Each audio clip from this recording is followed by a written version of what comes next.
All right, y'all. I want y'all to put yourself in someone else's shoes for a second. All right. It's 5:30 in the morning in Texas.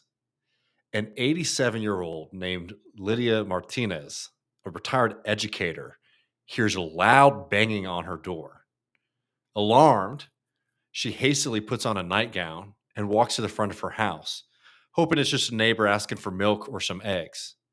She's wrong. Greeting her are nine armed police officers who push through into her house as soon as she opens the door. These cops then begin ransacking her home for the rest of the morning, refusing to even let Miss Martinez dress herself. At one point, they remove her from her home, right? We hear about all this kind of stuff in Texas about being able to stand up for your personal rights and your private property and all this kind of stuff. They remove her from her home and they make her stand in her yard in her nightgown, humiliating her in front of her neighbors, who, of course, are looking out their window, wondering, obviously, and speculating what could the sweet 87-year-old neighbor of ours be engaged in that could justify such treatment. All said, the police were at her house throughout the morning for hours. They then confiscated her phone, a computer, and other records. The reason for this visit? Under the orders of our illustrious Attorney General Ken Paxton, these police officers were there to search her home in an investigation of alleged voter fraud. Yes, this older woman is suspected by Ken Paxton of helping older people register to vote. Ken Paxton, let's remember, by the way, that this is a guy who debased the state by turning the Attorney General's office, right, our legal system, into a personal favor shop for his political donors. No, this woman is being investigated, harassed, thrown into the street because she was helping elderly people register to vote in an election in the United States of America, right? And this is in a part of a huge uptick on attacks of our rights to vote in this country and in this state, as people like Elon Musk, Greg Abbott, a host of out-of-state media figures, and especially our Attorney General, whip up a frenzy about our election. And I want to focus on that story and this here, which is something that's been getting a lot of attention. Let's see if I can make this a little larger for folks. This is our governor, Greg Abbott, who tweeted out, "Election integrity is essential to our democracy. Texas's strong election laws removed over 1 million ineligible voters from our voter rolls. We continue to safeguard Texans' right to vote while also protecting our elections from illegal voting." I'll make this a little bit larger for folks. There's 1 million names here. And I think this is a really important example of how to react to right wing theater and understand exactly what it is that they're doing. Because you hear that and you're like, oh, Lord, that's very worrying. He's taking 1 million voters off of the rolls. What Greg Abbott is doing here is something that is actually required by the federal government, which is regular investigation and purging of voter rolls of dead people and people who leave the state. Now, we can get into some of those numbers on the margin, right? I don't trust these folks at all. But why is Abbott taking something that's actually fairly regular in Texas is a big state, over 30 million people, right? It's a big number, but if you think about it in context, it's within the margins. Why is he making such a big deal about something like this? Well, because this thing, which is again already a federal requirement, making this kind of number sound very scary, getting people worked up. Which again, if you look at those numbers that he tweeted out, the vast majority of those are people who are no longer with us, who have died, or people who have left the state of Texas. He has to do this kind of thing because people like him, people like Elon Musk, people like the vast majority of the Republicans in the Texas Republican Party have now embraced this false theory that there is massive amounts of voter fraud happening in the state of Texas, and there's this uptick and upsurge swelling of non-citizens trying to register to vote, which they have no proof of happening. So tweeting out something like, "Hey, we got 1 million people off of the voter rolls," might seem to some of their base like, "Oh, wow, they're actually doing something about this and they're addressing it. And wow, it's so much bigger of a problem than I thought." When again, this is sort of what states do, making sure that people who live in that state or who are registered to vote in that state are still alive or still live in the state. Going back to this Martinez case, because I think it ties into a lot of how we're actually seeing this false story about mass voter fraud, mass non citizens trying to vote in this state.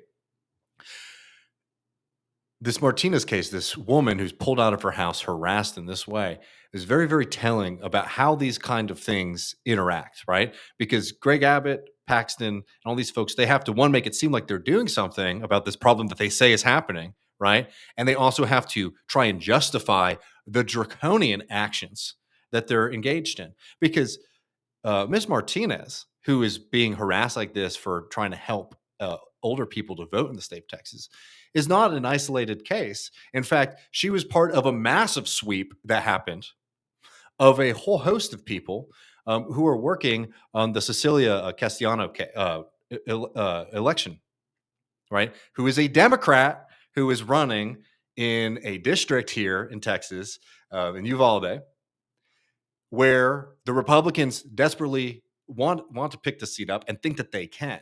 Well, it's a great news story for them if they can arrest and harass a political opponent of the Republican Party of Texas and her staff, and also intimidate and discourage people from participating in politics, even voting, right? Because if you're seeing what's happening to a sweet old woman who is helping out her neighbors register to vote in this state, what else do you think that they're capable of? What else do you think that they're capable of when these aren't just political opponents of yours? These are people who the police are operating and harassing old women in the street who cross them. So the kind of theater you're getting from Abbott over this 1 million people on the rolls is also a justification of this very, very, very, very clear example of intimidation of legit of political opponents of the Republican Party of Texas, right? And also, let's not forget, why are they so worried about this kind of seat? Because they need to have certain levels of majority so that they can sell our private education system out to out of state billionaires and privatize our school system in Texas. So what we're seeing here is blatant intimidation of a campaign, blatant intimidation of the Hispanic community in South Texas. This is exactly what they used to do all across the South, as Matt knows and as I know, is not just denying people the right to vote, right? Which we're already seeing it getting harder and harder. It's so easy to get caught up if you misspell something on a form. If you move too much, you might accidentally end up on one of these lists and not respond in time to a notice from the Secretary of State, right? All those kind of webs that we talk about, but also this kind of stuff where not just, oh, bureaucratic, oh, who knows what happened here, straight up intimidation. There's just no doubt about it in a state like Texas, when under the orders of one of the leaders of the Republican Party of Texas, political opponents are having their personal property ransacked, volunteers are being harassed like this. Now, going back to that Abbott tweet, there's something that's really important here because you see there is a number, and I hope this is legible for folks. Um, but there is a number here that people should notice, and it's the first one. Now, not everybody's as numerate, but let's remember 1 million is a lot bigger number, Matt, than 6,500, right? So, out of all of these folks who are being pulled off, the ones that they're trying to highlight are 6,000 people who are, quote, non citizens. And look, we don't know the extent of what's going on here. So, we'll have to see. Around 17 million registered voters in Texas. 6,000 is a very, very small number. But even with that 6,000, people should remember some very recent history in the state of Texas. This is not going back to the 70s, the 80s, the 50s, the 40s. 2019, in Texas, our Secretary of State had to step down in shame after falsely purging 100,000 voters from the rolls.